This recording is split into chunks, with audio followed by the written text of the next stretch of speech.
Welcome to Choose People, Love Pets. This episode is for every veterinarian who's ever felt like they've had to have it all together and wondered if they were the only one who didn't.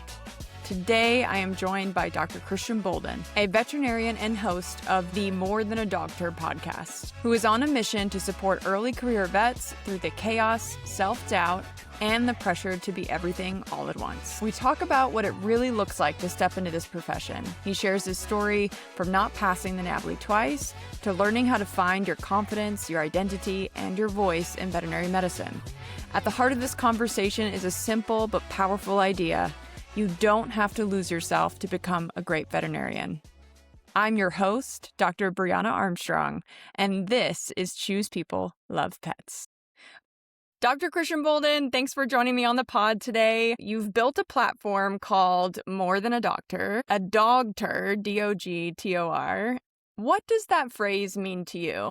Oh man, it's a great first question. And first, I want to say too, thank you for inviting me on. I think it's an honor and a privilege. In our previous conversations, we had some good chemistry. We kind of found out that we were both from New Orleans, From which is NOLA. interesting. Yeah. But yeah, I think More Than a Doctor to me, and how I even came up with this was just that, just like I think a lot of people, I actually saw a post today that I made a comment on about finding yourself in vet med, because it was a post by a young doctor. The name has escaped me. She made a post about everything that she went through in her journey to become a veterinarian. But then once she got there, she had gotten lost in that role. And the post was really about her recognizing this and then setting out to change that so she could show that, of course, I am a veterinarian, but that's not all that I am. I'm a person as well. Kind of within that is where More Than a Doctor, I think, was born and was found. Because I think even for me, going through my journey, I think that I kind of got a little lost too. Got lost in the work, lost in all the doing, still, trying to figure out being a newly married husband, and then a year later having twins, so trying to figure out how to be a father. But like the thing that I know is veterinary medicine. Like I know how to do that, but I also had to still find the time, the space to be these other things, in addition to the roles that I feel or that we feel, keeping space for ourselves as individuals as well. And I think that's that's what More Than a Doctor means in essence, because in role and in title, of course, I'm a veterinarian, I'm a father, I'm a husband, I'm a friend, I'm a big brother, I'm an uncle, I'm a godfather. All these different roles, even entrepreneur, teacher, mentor, all these different roles that we have, we feel them differently. There are different parts of us that helps us to fill the roles. And I think More Than a Doctor is an expression of, it's okay to be more than just a veterinarian. It's okay to be yourself. It's okay that you're unique. We're all created uniquely. We weren't all created to be the same. So it's okay to actually express that in a way that helps to add to and build our profession, but also to build our community. I love that. When did this idea kind of first hit you when it comes to your identity is more than just being a veterinarian? Like, who did you think you had to be when you entered veterinary medicine? Initially, when I graduated and I got out of school, which I graduated from the Tuskegee University, class of 2014. Initially, when I got out, I thought it's okay. I thought I had to have all the answers. I thought I had to know how to do everything. I thought I know how to do I needed to know how to do every surgery. I needed to have all the answers to all the clients' questions. I always thought I just needed to be on the top of my game at all times, in all moments. One of the things they don't teach you in school is they don't necessarily tell you flat out that you're not going to know everything, or, it's okay that you don't know everything.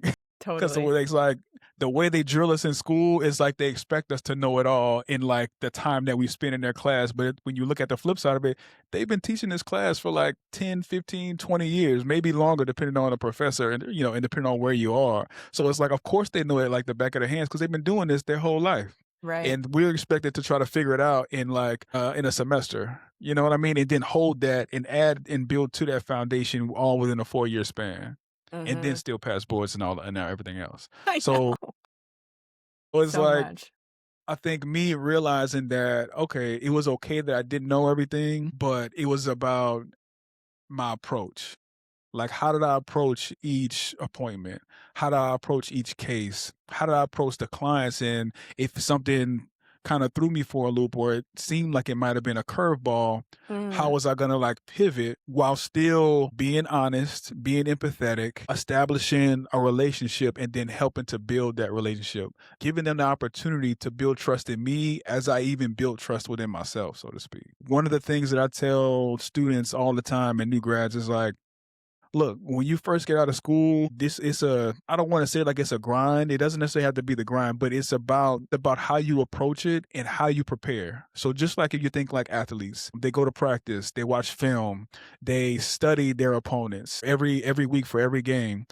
For us, we should be doing the same thing. One thing that really helped me as far as like confidence and like being able to establish that relationship with clients Yeah, was tell I me. would keep track of my cases. I had a notebook that I kept of every case that I saw my entire like first year in Wow. practice. And I would like chart like I would keep track of the things that I did, the recommendations that I did. When I asked like the doctor who I worked under at my first job, initially on days when we weren't really doing anything, I'd ask him, okay, well, what do you think about this? Like, how would you work up this case? So I took what he taught me and what he showed me, but then I would cross check myself. So whether that's like clinician's brief, whether it's like DVM 360, any articles that I could get on my hands on, or another application for the type of cases I was seeing, I would go and check myself. And it did two things. It gave me competence, not confidence yet. Still confidence was Yeah. building, but it gave me competence to let me know that I was in the ballpark. I was right in line with what I needed to be doing. But then it also too showed me different ways to do things. There's a lot of different ways to practice medicine and a lot of different ways to get to the ultimate goal that we're trying to get to. But um it gave me insight on how I could improve, how I could pivot depending on my environments. When you're speaking with new graduates in their first couple of years out of school, what do you talk about when it comes to like how do you find a good mentor? Dr. Trayton Diggs, whose hospital I was at today, I've known him since probably like my third or fourth year when I was in vet school. That's like when I first initially like met him. Mm-hmm. And when I graduated, I spent some time with him that summer because in Louisiana at the time, you had to do like a 12-week preceptor before you could get licensed. At that time, I had kind of been like broken down, like vet school had kind of like broke me down. Like, What do you mean? we going. So our first day, first year, one of our professors told us in the auditorium during orientation was like, our job is to break you down and then build you back up to Oh my prepare you gosh. for when you go out to practice. That's what he Jeez. said, which maybe it's kind of harsh, but we all laughed when he said it. But like, for me at least, that was real. You know what I mean? Because like going in, like coming out of fourth year, like I didn't pass NAVLE the first time. So like when I came out, even the second time, I didn't pass the second time either. And so when I came out, I was kind of like maybe like a little depressed, or might have felt a little defeated because I had already had an internship lined up, wasn't able to go, and I was just like, man, like what am I gonna do? So when I called him. I kind of told him, what was going on. He was like, man, just come down to New Orleans. Like, let's get your preceptive stuff done, and we'll talk and everything like that. So like through that process, watching him, how he was with clients, how he was with his patients, with his staff, it just like that really was uplifting for me, and it actually brought back that passion forward for me. So like he was I told him this all the time. Like I'm so appreciative for that summer with him, and even Mm. time I've spent with him since then, because I've always looked at him as a mentor, even though initially for him, I never really outright asked him, but later on, I was like, I've always looked at you this way. He's like, I know. He said, because just the type of questions I ask and how forthcoming he was with like helping me navigate certain things and Mm. situations. Mm. You mentioned not passing the NAVLE for the first time, and I didn't realize you didn't pass a second time as well. Can you tell me about that? Just tell me more about that, what happened Yeah, I and think how it felt. So the first time I really didn't know what to expect because I had like that fall semester, fourth year was like crazy. Like Ugh. of course, y'all know like clinics is wild. We got practicals. We people trying to set up externs and preceptors and stuff like that. In addition to all of that stuff, my brother, he ended up having a nervous breakdown. He was at University of San Antonio in Texas, and we had my parents had got a call about him. I think he was in the library. I think he really was more sleep deprived, but I think it sent him into like an episode, and we ended up finding out he ended up getting diagnosed with schizoaffective, and so it's not like full-fledged schizophrenia. It's more of like it's more, and I'm not a mental health professional, so I may get some of these terms wrong, but it's more like manic and kind of like sometimes you can be really anxious, but it's some of the signs and symptoms are similar to schizophrenia, but it's not full on schizophrenia. That I think was very tough on our family at that time. And I think even though I wasn't right immediately in the middle of it, it still affected me in a way because I kind of was thinking like, man, like that's my little brother. Like Yeah. I should have been able to do something to like help prevent that or help stop that. And I think that weighed a lot on me and affected my performance. So when I went to take it, I wasn't really sure what was going to happen. But when I got my results back, I was like, man, I was like, okay, well, we're not going to let it stop us. We're just going to keep rolling. So I kind of hunkered down. I found my score. I was actually on a preceptor. So I ended up cutting that preceptor a little bit short so I could start, back studying.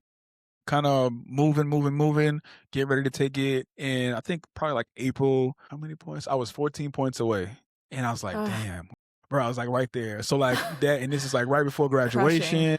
Yeah. Everybody's like, I had already matched. So I was cool. Everything was good. I talked to the program director.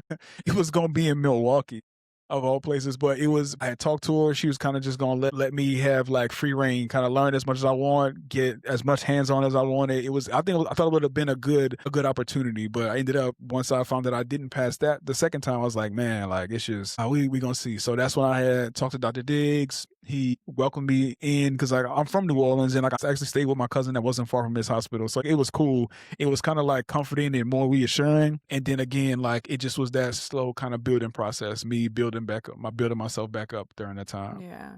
And when it came down to the next time, I actually didn't take it until spring 2015 because something happened and like I don't know, they said they didn't receive like my payment for registration like on time, but I had like all the postmarks or whatever like that. So but And you I didn't get to graduated what sit in the year? fall. 2014. Okay. So wasn't able to take it fall 2014, so I had to sit all through the next year. So during that time, I was like, you know what? Like I'm gonna start studying. I started studying, I think probably after Thanksgiving or like around like Christmas time, just kind of Were slowly you and then working or building. what were you doing? So I was helping. Okay, I'm gonna give y'all the real, the lowdown, like what we did.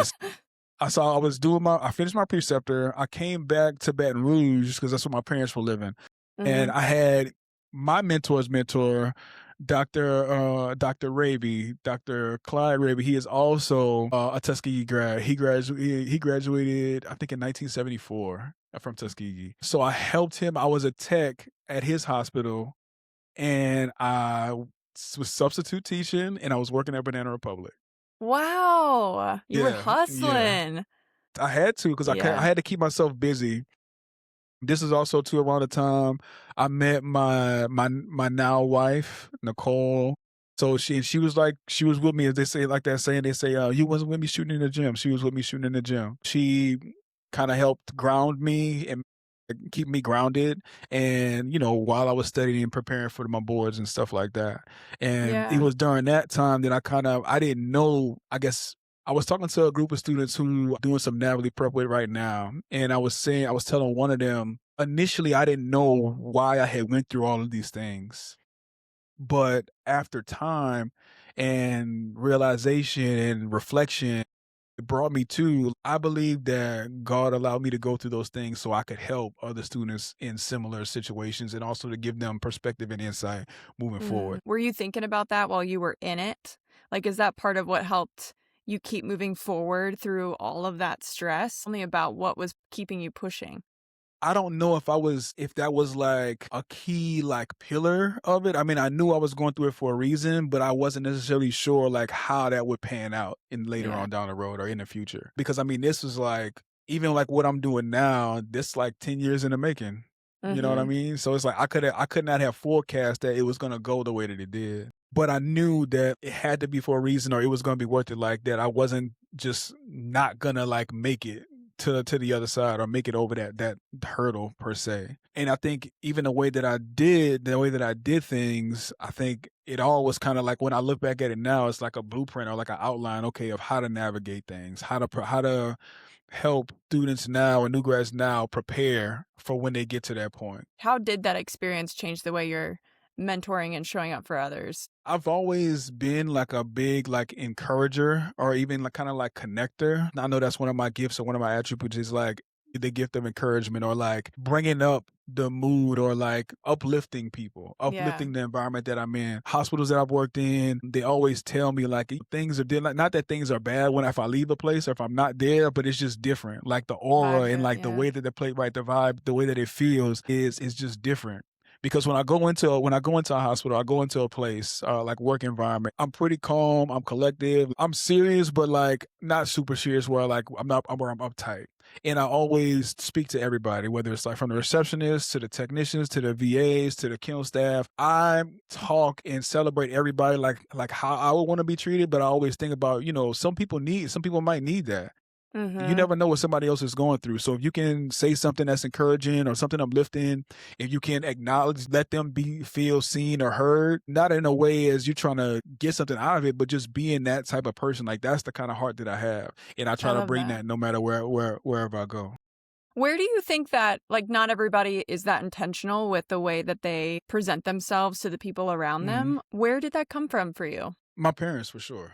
Definitely my parents and my upbringing. Like I said, growing up, I'm the oldest of four. I have two younger sisters and one younger brother. And I think my parents always instilled in us early that, of course, like you treat people the way that you want to be treated. Even if you may not necessarily get the reception that you would want, you don't let that Mhm. affect how you treat other people or how Mhm. you don't let that dictate your actions and your behavior. And I've always carried that with me. I think growing up in New Orleans is one of those places like where after you visited and you actually meet people that are from there and grew up there, there's no other place that's like it. The community is like loving. It's like people Yeah. are like giving and sharing. I mean, this is the New Orleans that I grew up in. I mean, it's changed a little bit, but I feel like at its roots it's still there. And I've always tried to, I don't want to say I embodied that. I think it just was inherently or innately like in me because that was the upbringing that I got. And I've always tried to carry and bring that with me and just bring that positive energy, because like I said, there's some people have never seen that. Some people don't know how to respond when that comes around, What do you and mean? What but do you mean? one thing that I've seen just in traveling like other states, other cities, seeing how people interact with each other. Cause I hear this all the time, like, especially like say if you go somewhere like to the Midwest or like on the East Coast, saying hello, saying good morning, just simple things like that. People kind of look at you a little crazy.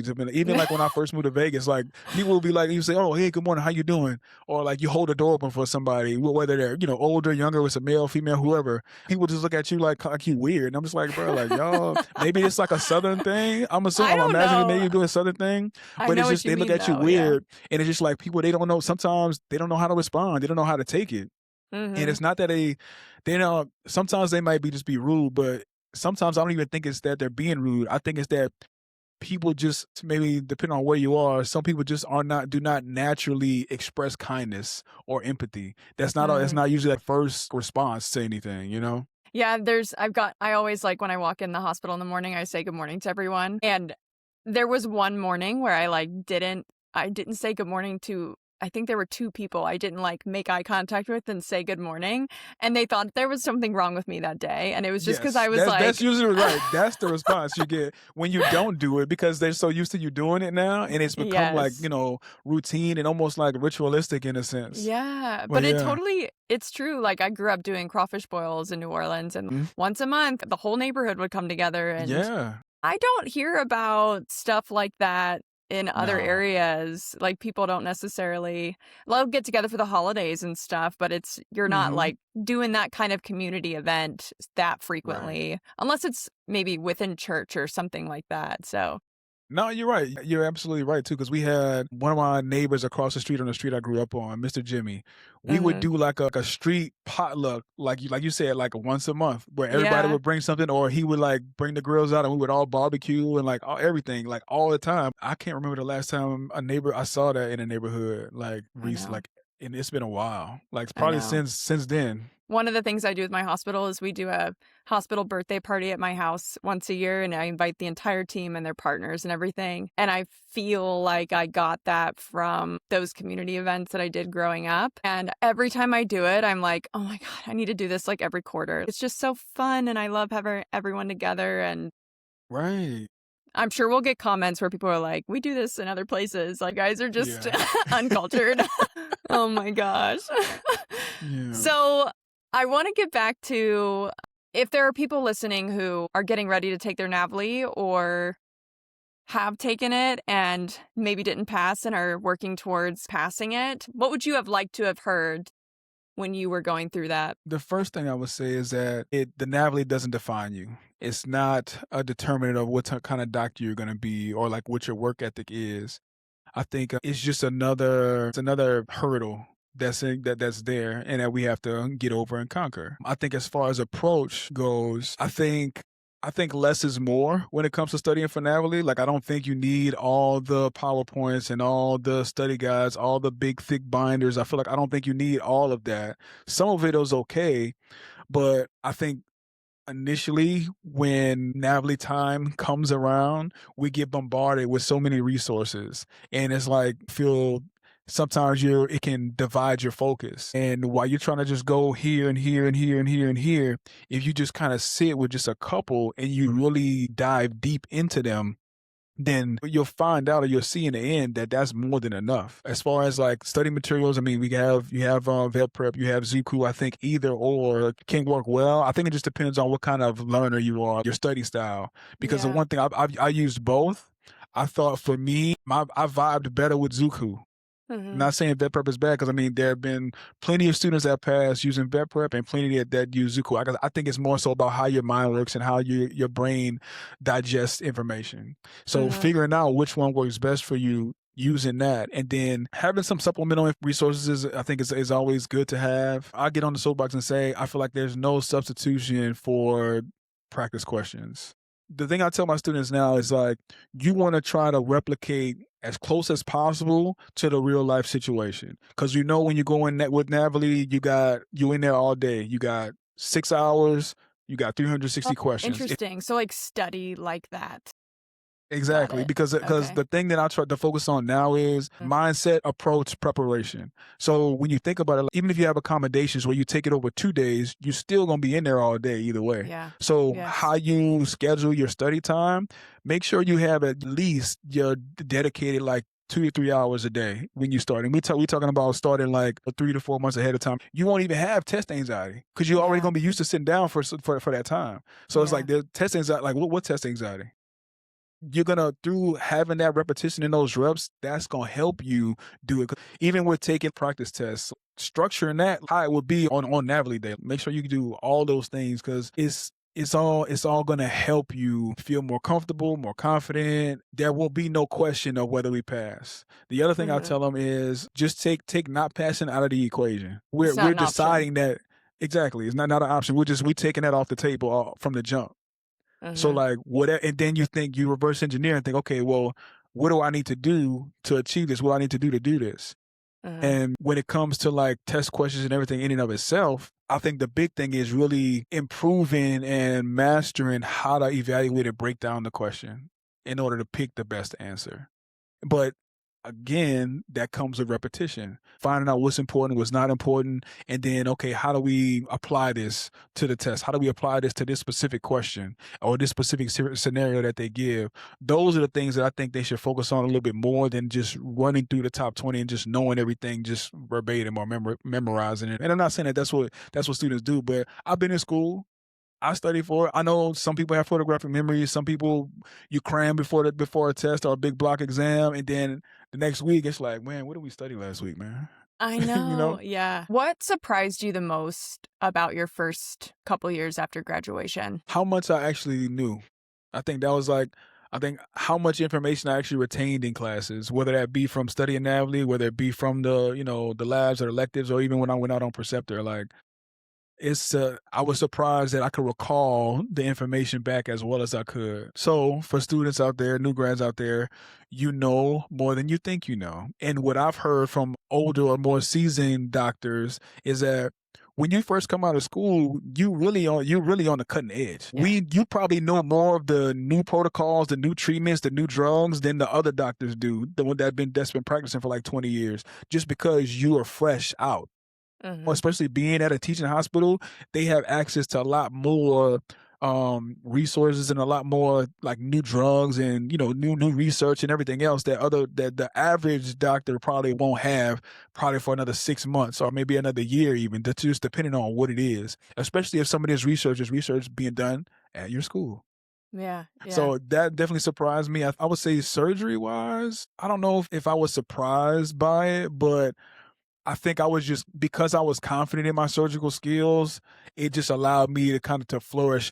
What do you think are the biggest things that we miss in vet school? I think they're making efforts to improve this now, but more on like interpersonal skills, communication skills, like people skills. I think we need more of that because I tell people all the time, it's like, yes, we're here. Like I tell clients all the time, I'm here to take care of them, but I'm also here to take care of you.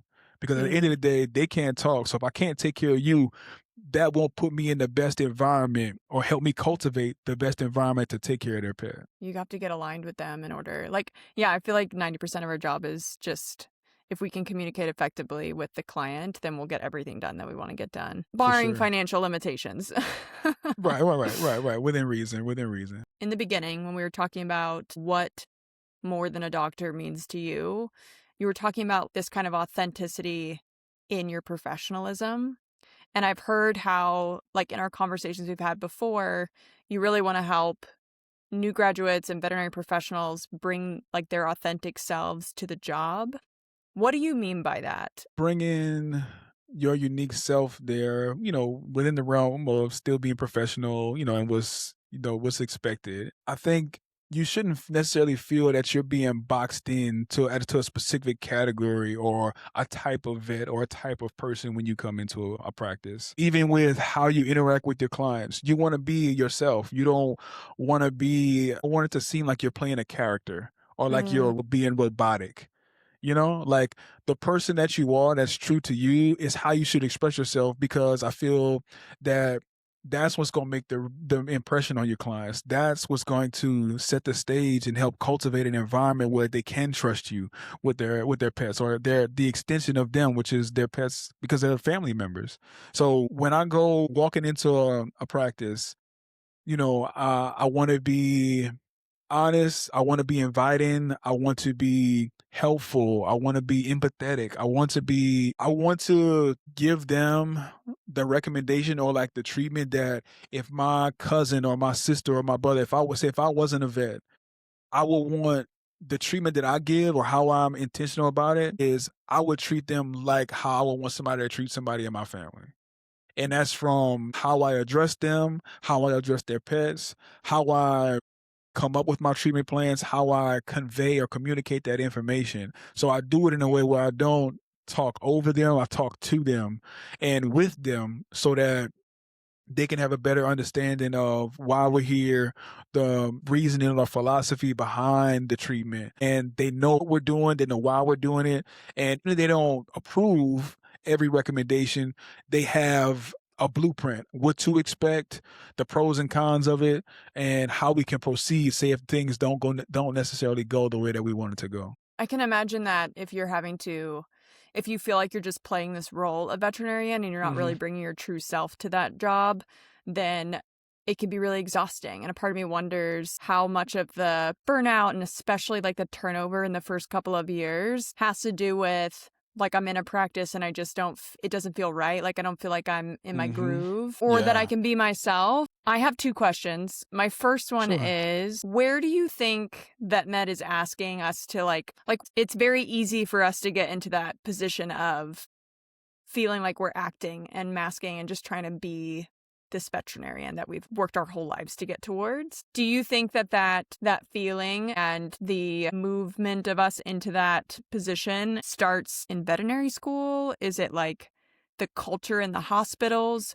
Where does vet med ask people to perform? Like, where's that coming from? I think I think it can definitely start in vet school. I think depending on hospital culture, that's probably where it grows more, I would imagine, just depending on the culture of the hospital. And I mean, it's not, I don't know, I think maybe even just a generalized culture of just being of like the medical field in general, where we could like zoom out to even human doctors. When you people think of the title doctor, everyone else expects you to have the answer.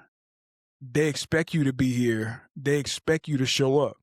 So us, like being the individuals who have the title or are in that role, we can feel that burden, even if it's an unsaid thing. And then when sometimes things go unsaid or things aren't acknowledged, or people aren't supported, I think it can exacerbate the problem and just widen the gap instead of closing it. If someone's listening and they're resonating with this, they are thinking to themselves, yes, I'm showing up to work every day, but I feel like I'm just playing the role. What are some things that they can start doing to try to bring back that authenticity into their day-to-day? I would say you need to set some personal time aside, whether you actually going to take PTO or take some physical time off from work. And I say that because I think it's important to sometimes you need time to take a mental break so that you can really reflect and see what's going on around you. Because a lot of time we keep the blinders on and we just, work, we're showing up, but we're not showing up for ourselves. And so you need to set time, specific, intentional time to show up for yourself so you can really see what it is that you want and how you want to change or affect your immediate environment and then even like outward, what that's going to look like for you. Does that necessarily mean you have to quit your job? No, but maybe even having like a meeting with with the head doctor or the medical director and just kind of seeing what changes or adjustments can be made, whether that's things you want to implement in the hospital to help affect hospital culture in a positive or in a better way.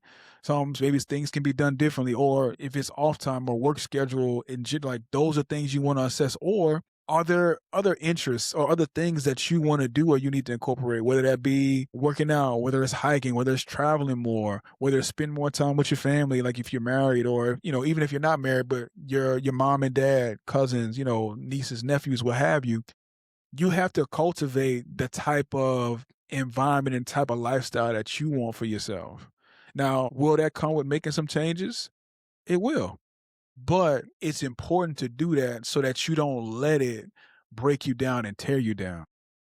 When you finally got to start practicing because you passed your NAVLE and you were ready to go, how was that? Did that break that you got? Well, I don't know. I don't even know if you could call it a break because you were working like 3 different jobs. But what was that like, kind of being withheld the position that we've worked so hard towards and then getting to jump in finally? I can imagine it would be easy to go all in and burn out and because you're like, finally I get to do this. What was that like for you? What did you struggle with? Initially, it was kind of a relief. Maybe I don't know if that's weird or not, but initially it was a relief that I had, okay, boom, I got this. And then I started working and I was like, okay, cool. And I was like, oh, then I had the shock of, can I do this? Like, am I confident enough? Like, am I smart enough? Like, do I remember all this stuff? Am I going to be able to perform when I need to? But I mean, that kind of wore off. I mean, I think whenever you start practice, like your first day, you're going to be nervous. You're going to have jitters. You're going to have questions and everything else. But it's about taking them in stride and just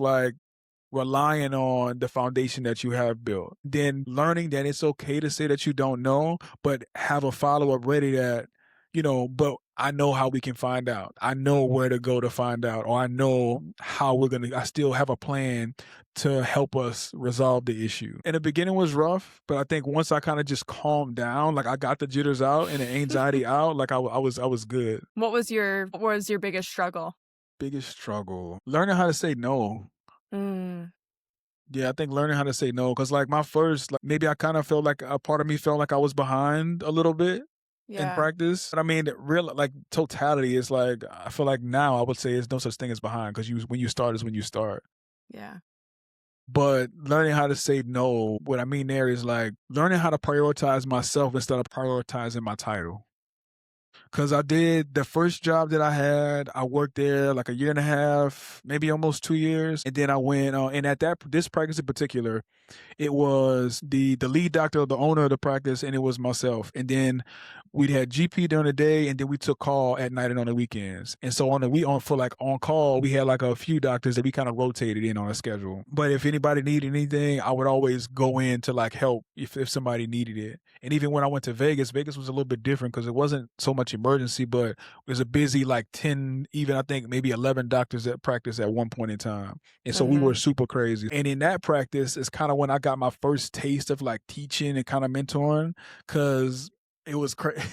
My first month there was crazy. No, well, I say my second month was crazy. The first month was Why? cool. The second month was crazy because so in this particular hospital, I came in right before graduation. So like I like say that to say like new grads coming out into practice. And so we had a team of doctors, but they maybe like half of them end up like leaving, moving on to like some to managing, some, to different things that they wanted to do. And so we got an influx of new grads right after that.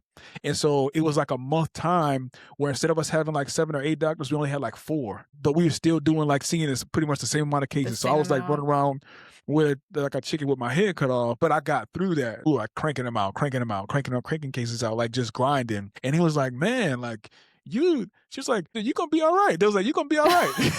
After that, like sink or and then swim, when the new my grads God. came, yeah, and then when the new grads came, it was like they all kind of looked at me to kind of help guide them through, and like help them with like coming up with treatment plans, talking to clients, like bouncing ideas off of me, because I was still relatively early out, but I had already had a good deal of experience, from talking with clients, surgery, working up cases and stuff like that. So they all kind of looked to me before going to the big dog, so to speak. So that's kind of when I got my first taste of it. You were probably the more approachable, experienced person. And then with my personality and everything else, it just worked. And I mean, I didn't have an issue with it. It seems like you loved it. I can see how excited you get when you talk about mentorship. Definitely. Yeah, definitely. I was explaining all that to get to a point where I was doing all of this, for everyone else around me, but I wasn't taking that time and being intentional with myself. Even my transition from that hospital into another hospital, still the environment, the culture at the hospital that I left was really good, but the hours were crazy, and I was about to be and my wife we were getting married. So I was like, I need to be able to transition, thinking that this other place I was going to go to was going to allow me more work-life balance, but it really wasn't. It low-key was worse than the place before. Oh my gosh. After getting married, ended up, we found out we got pregnant, and the boys get here, and I'm like, man, like me and my wife talked, and we're like, maybe good for us to move back to, home to Louisiana so we can have some more help. And even through that, like still working a lot, where like hours crazy, and it boiled down to a point where I had to step away. I took a sabbatical, and I think I stopped. Maybe I took like a month off. I took like a full month off, maybe a month and a half, where I just did. I didn't work it. I was just off for like a month. What happened? Like, what happened that you were like, I have to stop? Was there a moment where you were like, this ends? This ends. Yeah, I think just because like the person that I was becoming and not being present at home, not being present enough at home. Like, and when I say present, like physically I was there, but maybe like not as emotionally present as I needed to be for my kids at the time, who were like maybe like 8-9 months, maybe like, still in that first year. And then even for my wife, then being a first time mother, maybe, dealing with like a little postpartum and like some other things that are wrapped into that, emotionally, and like me seeing like the effect that it's having on them. And it's like, bro, like you can't do this. Like you can't keep going like this. And then me also too, the effect and the toll that it was having on me mentally, emotionally, and everything else. And it's just like not being appreciated. Not saying that you have to be like cheered on for everything, but for the work that I was putting in, it just wasn't met with the appreciation or like just the acknowledgement that, we appreciate what you're doing for the team. We appreciate everything that you've been bringing, how you've helped,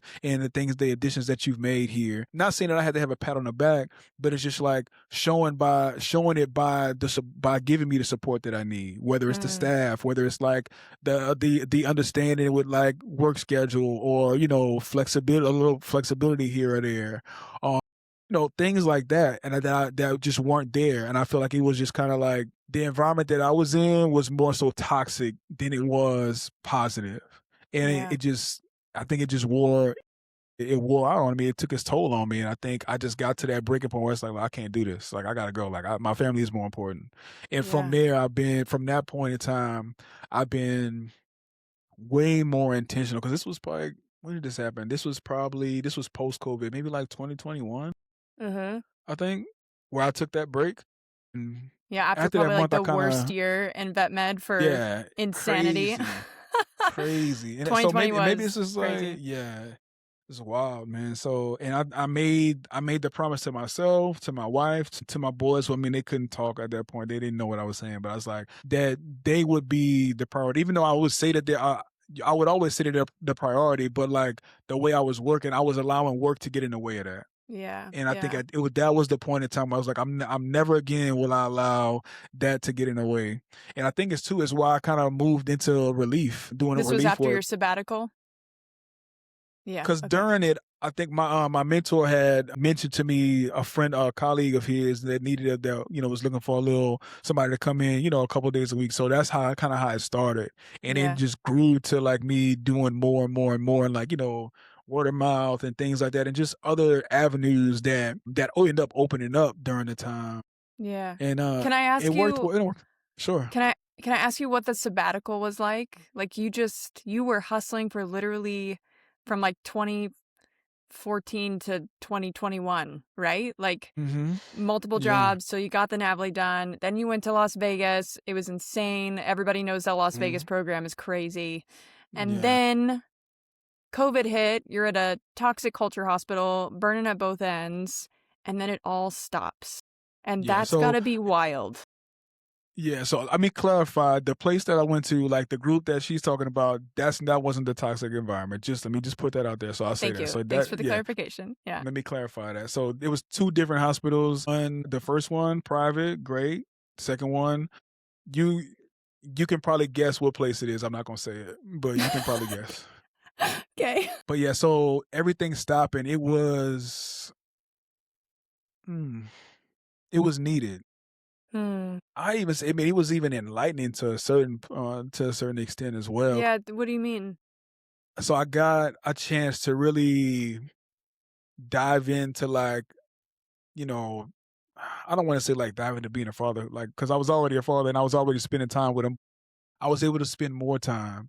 I was able to, to be there for the drop-offs and the pickups. I was able to, be able to support my wife more with like, having the opportunity to get more in tune with her. Like I said, those of you who are married or have significant others or partners, it's like a dance. It's like an ebb and flow. It's like you kind of, there's a rhythm to being your relationships have rhythm.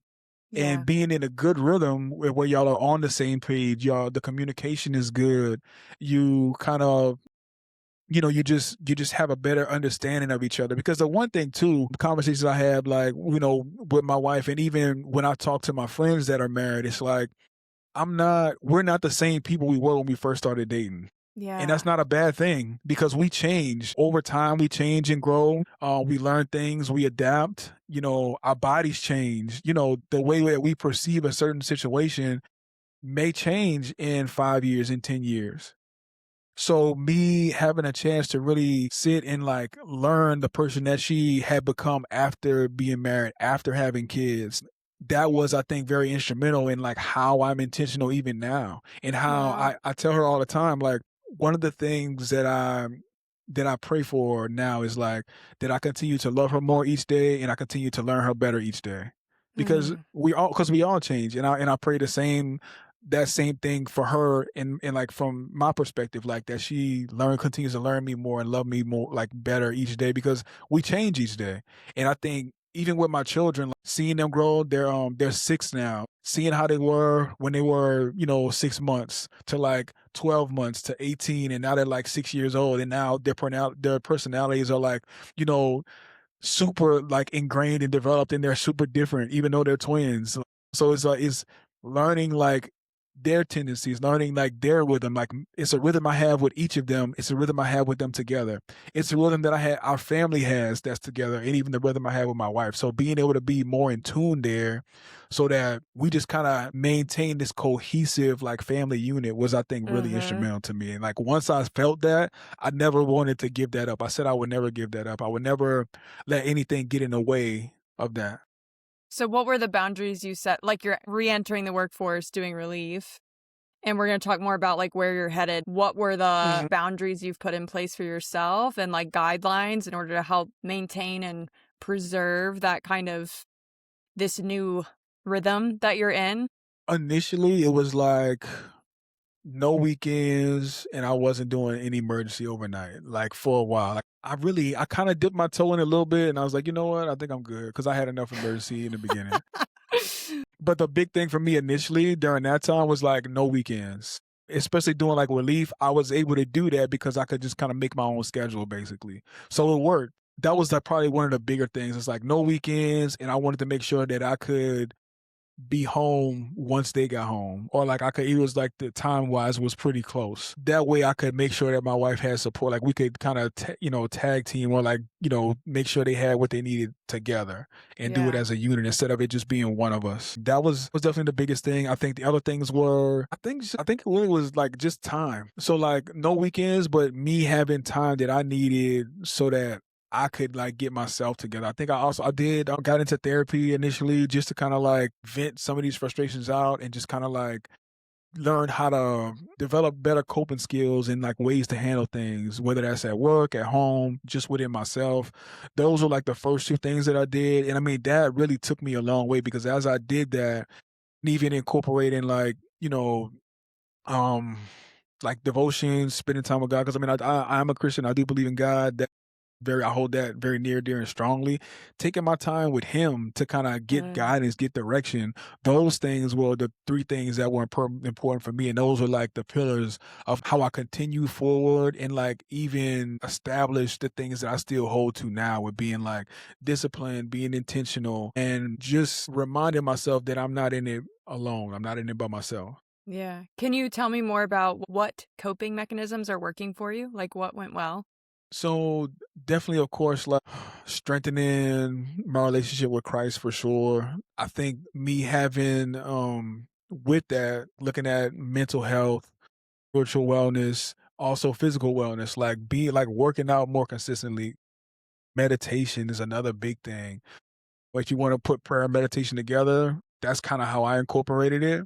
And it helps you to develop that inner calm and that inner quiet so you can really hear like the direction and instructions and have vision, because I think vision is important when we talk about purpose. What do you mean by vision? So I like to think that we all were placed here with a specific purpose, but Hmm. sometimes we don't really know how we're going to get there or even what that purpose is. And so I believe that prayer and meditation allows you that time to quiet your mind, quiet the thoughts, and quiet those things so that you can perceive and visualize those things in the way that you get there. Like too much noise keeps you from staying on the mission or Exactly. like even finding the mission, maybe. Exactly. So like for instance, like say we trying to maybe do what we doing, trying to finish something up, finish some work at home, but we have kids in the background, the TV's on, the dog's barking, you got all this noise going on, so it's harder for you to focus. So it's like Hmm. I feel like prayer and meditation, it's like you bring all of that down, you quiet the noise, and it allows you to have that deep focus and that deep until you can do that deep work that you need to do. Whether it's Hmm. actual physical work or just you mentally organizing your thoughts. Hmm. So, what are you working on right now? Are you still relieving right now? I am doing a little relief right now. I actually recently took a position at a corporate spot. Nice. But the fit was really good. This is actually a place that I had been doing relief for a while, and I they think that is presented me. a really nice thing about reliefing is that you can kind of like Mhm. get a vibe for the cultures that you're going into Yes, and then I believe so see, too. yeah, and like see which ones are going to be a good fit for you. Yeah, And I was talking to someone recently, I can't remember who it was, but maybe it was Dr. Marshall, but we were talking about like where the industry is headed and the relief market might be like depending on if visits continue to decline, then relief work is going to get harder to find. And maybe a lot of relief doctors will start settling in practices, but they have gotten the most feel for the different cultures in the area and like where they're going to be the best fit. And those hospitals have like interviewed them too. So they're kind of in this like really yeah, sweet spot where they can yeah, basically have their definitely. pick, especially if they're like you, where everybody loves working with them. So it's like a no-brainer. Yeah, the transition was really smooth because I think I had started doing relief for them probably like 2 or 3 years ago, and it just worked. They ended up making me an offer that I couldn't refuse, so I had to go for it. Nice. And I think too, it was like, but me looking more like long term was like, Mm-hmm. okay, more security for my family. Because I mean, don't get me wrong, like doing relief is cool, but like it's like if you're not working, you're not making money. So which money isn't everything, but I still got to support my family. I still got to take care of Totally. them, make sure that we have everything that we need, and we got plans for the future and everything else. So it just allowed me to have that security. So it's one less thing for me to worry about. And then as other opportunities come about, then we can kind of pivot whenever the time is right. So have that. I'm still doing a little relief, but not so much. Not as much as I was doing before. Mm-hmm. But I think in addition to that, the one thing that has come about is the podcast that I I started know. I was gonna ask, last when did you year. start the podcast? Yeah. Okay, last year. Yeah, we started last June. It was the first Friday in June. Actually, it was a Friday that they had NABV, which, if y'all don't know, it's the National Association for Black Veterinarians. We had a conference in New Orleans on June. We're gonna have That's another cool. one this June. I don't remember the date right off, but it's gonna be Yeah. probably the first or second weekend in June. So if y'all interested, go check them out. And it's been a heck of a journey. I really want to continue it for sure. We're on a Mm-hmm. little bit of a break now. The one thing that is done is brought a lot more students into like my proximity. I've had plenty of students reach out, new grads reach out, for advice, so, how to prepare for this or how to do this, or, what do you think about this, like things like that. So Did you know that that would has been happen? Were you expecting that? I was trying to go in with no expectations, so no matter what Yeah. happened, I was gonna be okay. But I feel like the reception has been really good. I think I just need to be a little bit more consistent. That's just me being Why'd hard you on start the myself. But podcast? Like, tell me more about what sparked yeah, that. so I decided to start the podcast because I thought back to my time when I was in vet school. This is before I met Dr. Diggs and even Dr. McKelvin, various other like mentor figures I have. So me reflecting back on my time in vet school and thinking, what could I use or what would be helpful for me at that time? Sharing my journey in hopes of being able to help other people on their journeys. And that was really like the basis, like, because I'm more than a doctor, like I'm more than just a veterinarian. Mhm. All those different titles and roles we discussed earlier.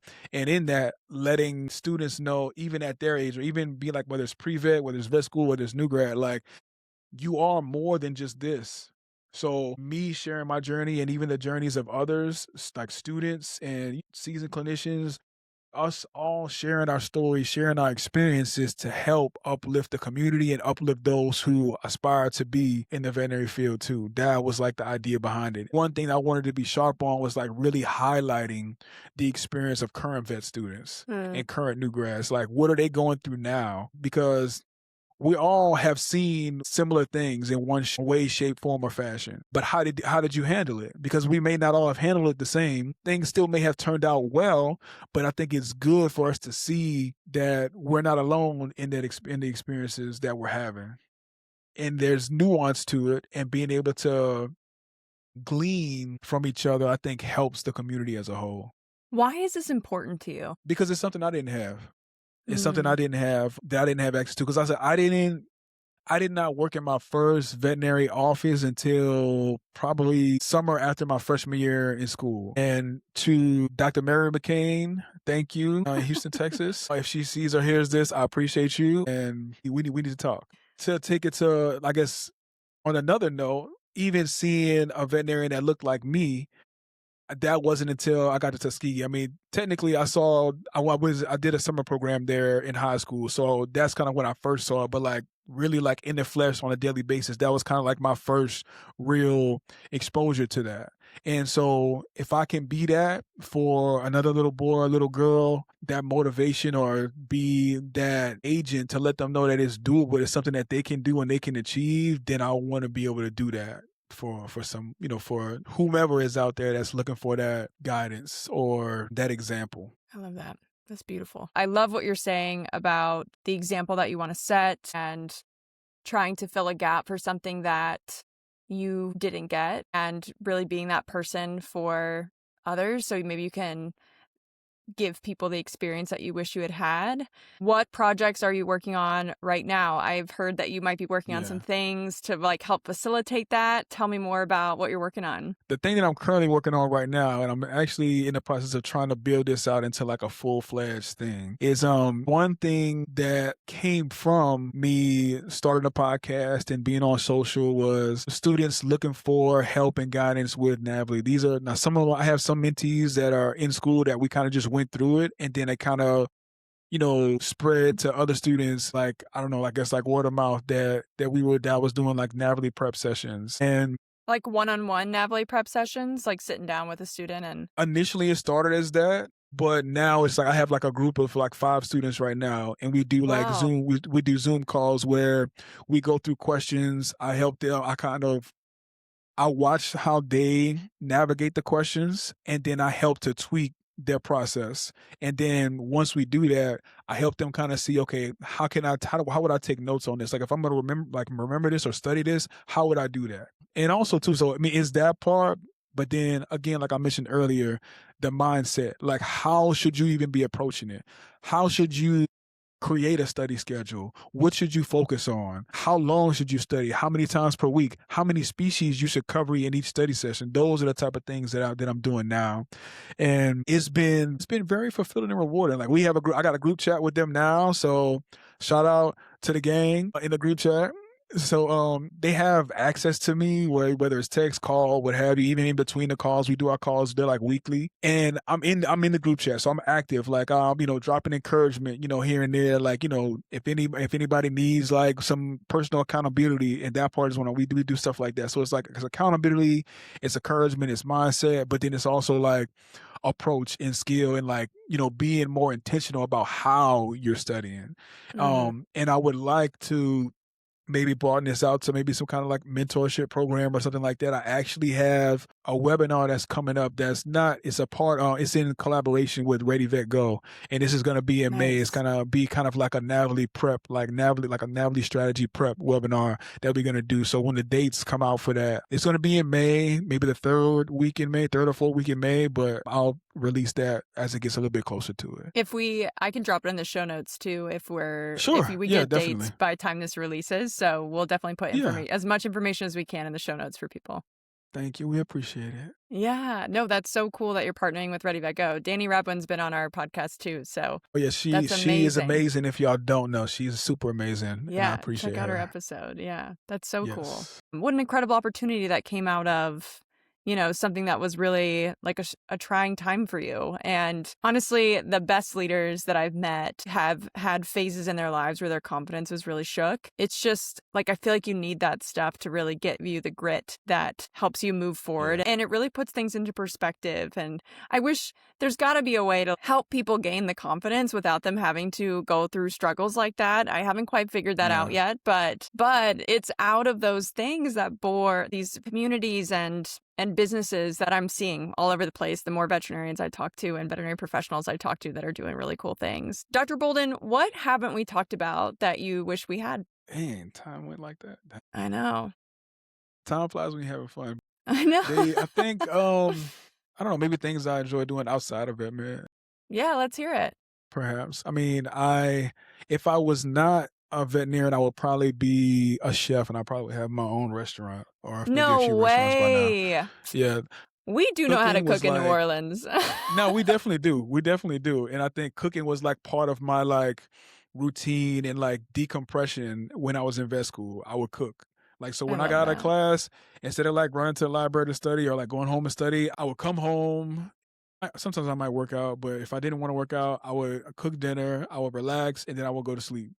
And Mm. then I would wake up at like 2 o'clock in the morning or like Oh my 3 o'clock gosh, in the morning, and I would study from then until like maybe like 6 that's or crazy. 6:30. That's usually when I would do my workout, and then I would get ready for school. Cause like I couldn't do it. Like I think I was just like so overstimulated after being in class like all day or Mhm. lab or whatever it is. Like I just couldn't go straight to studying. Now, don't get me wrong. During blocks, I kind of tweaked it a little bit and I did study more. But like on a Yeah. general basis, like that was kind of like my routine. Cause I'm like, if I'm tired, I'm not gonna remember half of this stuff anyway. So it's like it's not Yes. even gonna matter. So and I just worked better in the morning and like it's crazy. Like Have you always been a morning person? see, I don't call myself a morning person unless I'm on my own time. Cause like if I have somewhere to be, like my wife kills me because like I'll be late. She actually says I'll be running late or making her late. If I don't have nothing to do, I'll be up at like 4 o'clock. Like got my workout in, got my meditation in, my devotion, and I'm chilling. But like if I got somewhere Wow. to be, like I might still be up, but it's like I just drag out the process for whatever. I don't know why I'm like that, but so but like for studying, it wasn't that I was a morning person, but it's like I knew I had to get it, I had to do it. But like I just used it my time. I prioritized my time different. This will be fun for the listeners. I was the polar opposite. I made a rule with myself all through vet school that I would not go to bed past 9:30, and I did that. Mm. Like I always stopped studying by like 8 or at 9 o'clock, and then I was always in bed by 10, and I did that the entire time. I never pulled an all-nighter, and I made a rule with myself. I was like, I'm going to prioritize my sleep, and I did that. I'm a morning person, but not a 4 a.m. person. I'm like a 7 to 8 a.m. person. And so I managed to make that happen, and I just like studied in Nice. bite-sized and I was never a good all-nighter person. So anyway, it's interesting that we have like two totally different schedules, but I feel like Yeah. that's probably working for you now with kids because you're like getting stuff done before they're up. Yeah, like when I can. I mean, I'm in the process of kind of like reestablishing that routine when it's been working well. But yeah, it's like I don't, and little did I know that I was gonna work like that either. Because it's weird. It's like I have to have a little bit of sleep before if I'm gonna be like do some heavy like or like some Cognitive deep load. work. Yeah, Yeah. I got to because I'm not gonna be functioning as well or as I'm not gonna be as sharp if I don't. So if Yeah. I do that and I end up waking up at like 2 or 3 in the morning or like 4, whatever it is, those like 2 to 3 hours, I could probably get more done in 2 hours than I would have got done between like 6 hours from like 7 p.m. to like 12 or 1. You know what I mean? Like Yeah. Yeah. it makes a big difference. What kind of stuff do you like to cook? Like, what's your favorite meal? What is the restaurant you would build? Tell me about that. Also, Okay. you could still start a restaurant. You could be a This is true. This is true. veterinarian chef. Yeah, I had actually had an idea or a plan to do that at some point. I was gonna do like create like a pet food. It was gonna have this Oh, and that, but they shoot. kind of but then Farmer's Dog and Ollie and all these other places came out. But I had this idea way back when I was in vet school to do that. So my favorite, I mean, of course I'm from New Orleans, so I love New Orleans food. I love like Cajun Creole cooking. Yeah. Like I love like especially like real like Lafayette Cajun My Creole gosh. like Cajun food is like freaking amazing, bro. Mm-hmm. But like my favorite food, like outside of like where I'm from, is I love Italian food, like pastas, Ooh. raviolis. I love Italian food. So I feel like I would try to figure out a way to do some kind of Italian Creole fusion, and we're gonna figure out how that works. We're gonna see how that works. My gosh. I would try to do Sign me that, up. but I think like my favorite, I'm trying to think. Did you have like a The f- go-to when you were like in vet school and I would always cramming? try new things. I would try like my go-to was crab cakes. Uh, Crab cakes and then like chicken and like waffles or like chicken and pancakes I would do. But my go-to like breakfast was like avocado toast before that really even became a thing.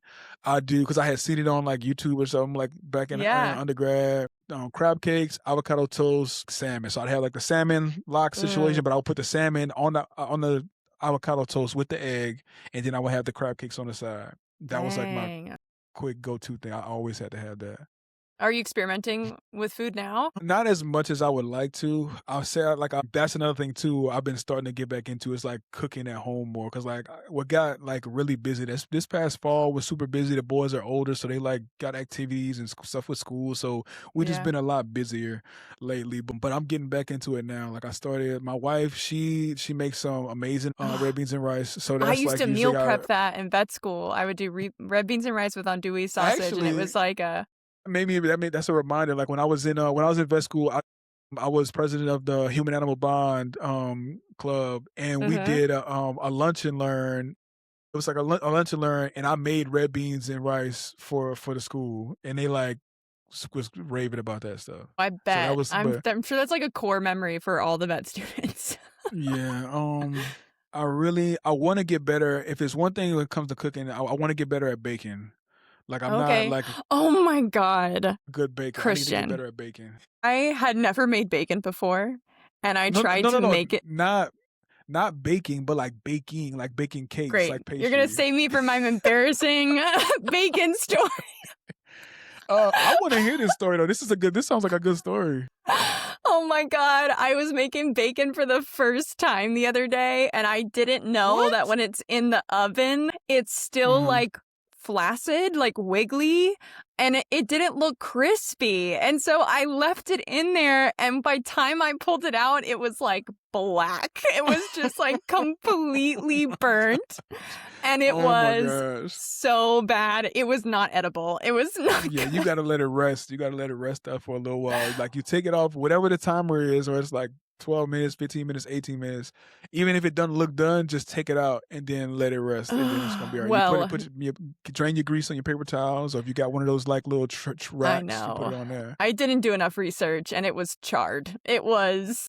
How have you made it this long without making bacon? I feel like bacon when I was younger used to like bother my stomach, like high fatty stuff, Okay, like I got you. anything That makes that's like sense. really rich desserts don't sit well with me Yeah, either. And so I just kind of avoided gotcha. it. And then Okay. I think I was making, what was the dish I was making? I was doing something for the hospital. I was like making a Mhm. casserole or something for the Thanksgiving potluck, and it called for bacon, and I Mm. was like, okay, I'll try making bacon, and not good. We did not eat bacon, I'll tell you that. The cheat code, the air fryer cheat code. You got to put the air fryer cheat code in for that one. Okay. Thank you. Air fryer cheat Anyway, code. so you're playing around with baking, not bacon. Yeah. Yes. So I did even though I guess cheesecake is kind of like baking. So I haven't done a cheesecake in a while, but I want to do another cheesecake. The last one I did was like it was a peach cobbler cheesecake. Oh my gosh, Fire. that 10 sounds out of so 10. good. 10 Fire. out of 10. Yeah, it was fire. That's so cool. So I That's need to so make another cool. one of those. I bet your family loves that. That's an amazing talent. And My wife does because she's like she knows how to cook. She can cook very well, but like she just prefers not to. So I do a lot of cooking, but I enjoy doing it. So yeah. when I do cook, if we're not doing takeout or like any kind of meal prep, it's very relaxing for me cooking. Even Yeah. like now, like when I cook at home, the boys like to cook like with us sometimes. So like Oh, that makes I love it too. that. Yeah, I don't have kids, but I do listen to podcasts or listen to audiobooks while I meal prep. My husband and I meal prep a lot. And so, yeah, it's just like it's almost like meditation for me. It's very like No, relaxing and methodical. legit for Yeah. sure. Yeah. Well, Dr. Christien Bolden, thank you so much for your time today. I really loved this conversation, and I'm really excited for what you're building with the mentorship program and creating a resource. And I really appreciate you being so vulnerable about the things that you've struggled with. I think it's going to be really valuable for other veterinarians who maybe struggle with the same, like people don't talk as openly about when they don't pass the NAVLE because it's embarrassing. I don't know. It's like not something people want to talk about, but it happens all the time. And it Yeah. doesn't mean you're going to be a bad doctor. Like, I know there's like a petition going around right now to throw the NAVLE out because the questions are so not related to actual practice. So I really appreciate you opening up about that. And if people want to get in touch with you to either take advantage of the program you're doing for NAVLE prep or just connect with you and learn more about what you're doing and use you as a mentor, what are your contacts for us to put in the show notes? Okay, so you can find me at More Than a Doctor that's at More Than a Doctor, MoreThandogtor, and that's on Instagram. We're on TikTok. We are also on YouTube as well. And if you want to reach out, you can always shoot me a DM. We have yeah, I say shoot me a DM. That's probably the easiest and the quickest way because I have a link in the bio for them too. So, but yeah, that's the easy way. And you can check out for the podcast. You can check us out on Spotify, on YouTube. We're on Apple Music and on Amazon Music as well. The More Than a Doctor podcast. I love it. We'll link all that in the show notes. Thank you so much for your time today. No, thank you. This was a real treat. I'm glad. Thank you for reaching out. But and also too, thank you to Dr. Danny Rabwin for connecting Yes. us. So we appreciate Yeah, her I for know. sure. So we want to give her a shout out too. Yeah, check out Ready Vet Go. She does an incredible mentorship program. We're actually she's in charge of Pack Vet, which is this June, on June 19th weekend. And that is a conference that I'll actually be at and speaking at as well. But it's going to be really exciting, and it's geared towards new graduate veterinarians, 1 to 5 years. So check it out, and maybe I'll see you guys in real life. Yes. Oh my goodness. I'm gonna see if Cool. I can make it. Yeah. Yeah. Oh my gosh, we can meet in person. That would be amazing. That would be awesome. All right. Thanks again.